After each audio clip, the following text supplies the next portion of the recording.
the world.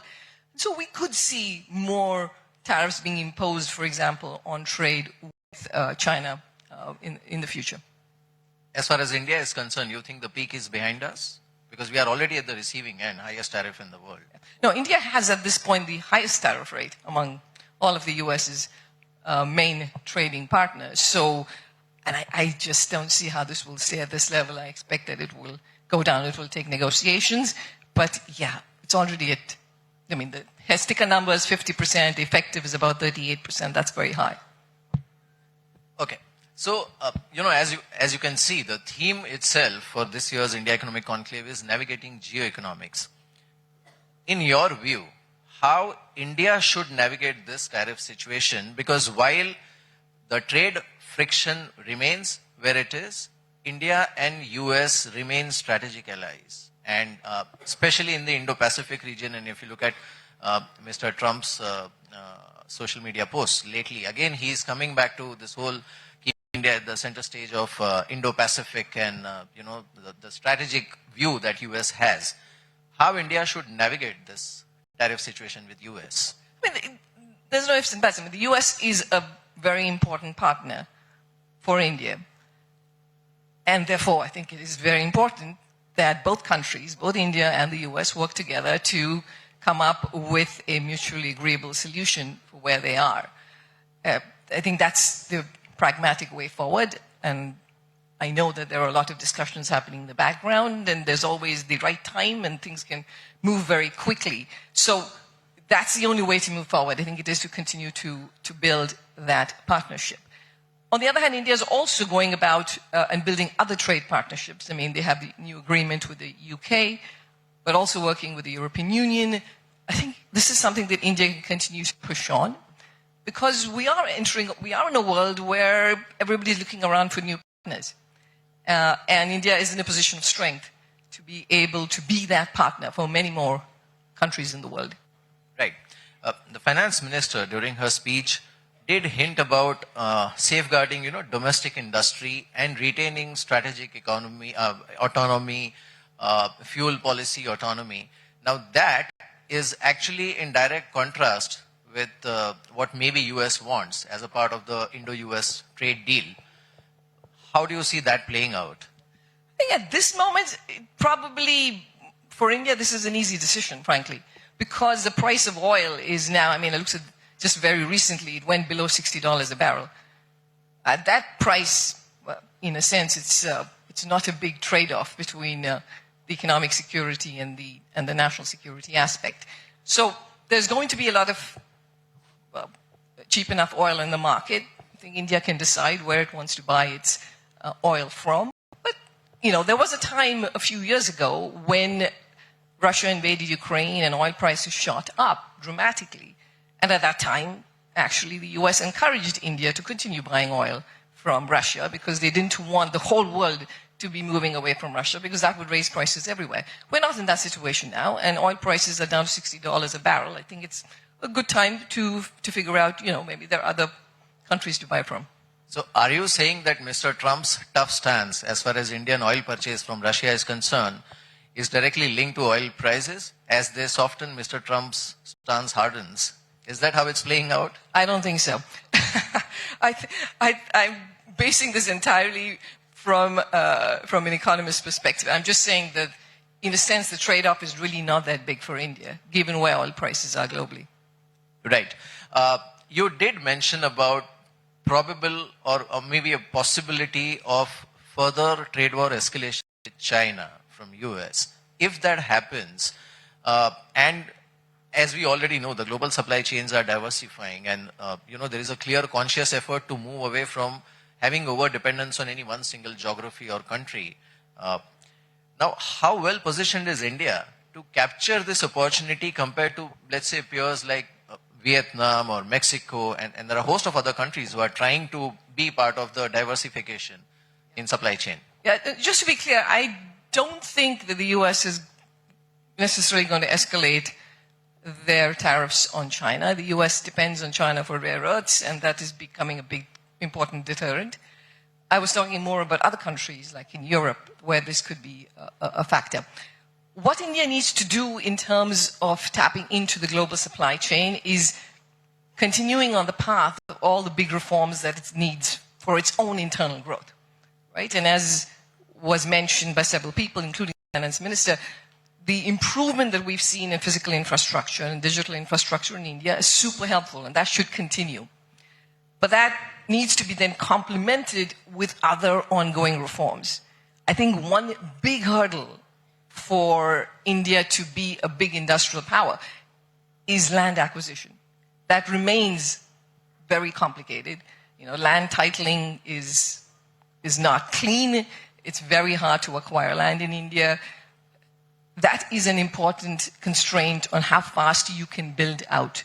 And that is, I believe, an important constraint on growth. Now, there are states that are actually doing innovative things, like Andhra Pradesh, I think, has some very innovative policies in being able to hasten land acquisition, and policies of those kind can be helpful everywhere else. So I think that's one area where this is required. Second, of course, is deregulation. India remains to be it's still a tough place to do business. I mean, there has been improvement, things have gotten better, but there is still a lot of regulation, a lot of bureaucracy. Corruption is still an issue, a big issue. And so addressing all of that is going to be critical if India has to become a major player on the global stage in global supply chains. Which are the other major bottlenecks? You did mention about land reforms, and actually the government did try, and they took one step forward and probably 3-4 steps backwards, not 2. And obviously the other issues from ease of doing business lens.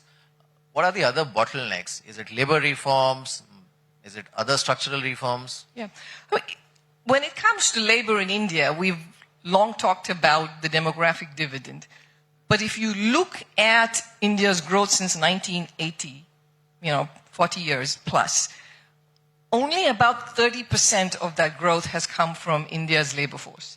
Most of it has come from capital accumulation and productivity growth.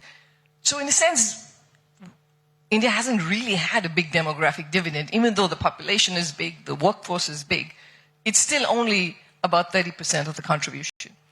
And there are two sides of the coin over here. One, of course, is in terms of labor market policies.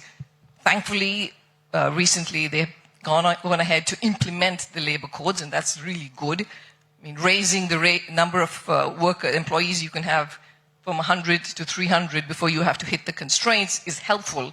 Though, of course, if you want to truly be a big player, you're talking more in terms of thousands of workers, not in terms of hundreds. But again, the direction of travel is very good.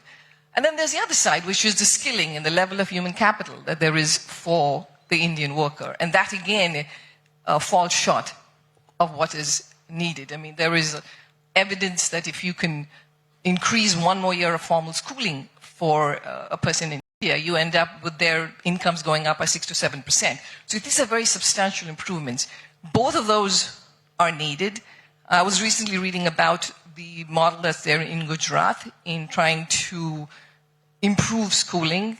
I think it's called the Education Command and Control System, which is basically tracking teachers and students and also their performance using AI and machine learning to figure out their performance. And that certainly is, again, one way to be able to raise education levels in India. Right. While India has undertaken major reforms, be it GST or digital public infrastructure, and now, I mean, at least there is a renewed effort to unleash the next wave of labor reforms.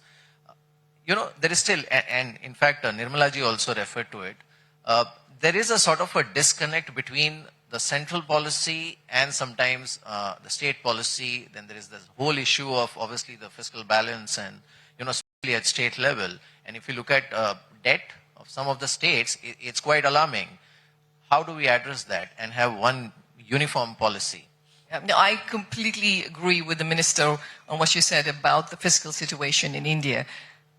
The union government is doing a very good job in terms of building credibility on the fiscal front, sticking to their spending targets, making sure the deficits are within what's been projected. So India is gaining in terms of credibility because of what's being done at the union level. Unfortunately, the state governments aren't helping with India's credibility. There are many state governments where you have excessive borrowing that's going on. They're not able to maintain their projected path of spending and revenue. So there is this issue. How does one address it? I mean, the way you address it is by basically incentivizing states that are prudent, that are maintaining good fiscal policies. You incentivize them in terms of how much resources they will get from the union based on your performance. There's not that much of incentivizing at this moment. So I think more that can be done to incentivize the states to maintain fiscal discipline. That's where you're going to play an important role. Right. Gita, I've been reading lately what you've been writing on AI. And obviously, everybody in India is very curious about AI. While it's expected to transform, productivity, it's definitely going to also disrupt labor markets, especially in Indian perspective. How India should prepare for the AI revolution, keeping in mind the job scenario, keeping in mind the required growth scenario, and keeping in mind the population. I think this is going to be a very important challenge for India for the reason that I also said earlier, which is if you look at the contribution of labor to growth in India, it's only been about 30%. So you need to find new ways to have productive jobs. If India goes from capital-intensive manufacturing to capital-intensive services, then I don't know where the jobs will come from. So that is a tricky one. In terms of the numbers, the estimate is about 26% of India's workforce is exposed to AI. The average for the world is about 40%. So 40% for the world on average, 26% for India. 26% because if you look at where most of India's labor is, 40% of India's labor is still in agriculture. So it's not that exposed to AI. But it's 26%. Now, exposure doesn't mean it's a bad thing. It's about 50-50. About half of that will benefit from AI. The other half will suffer from AI.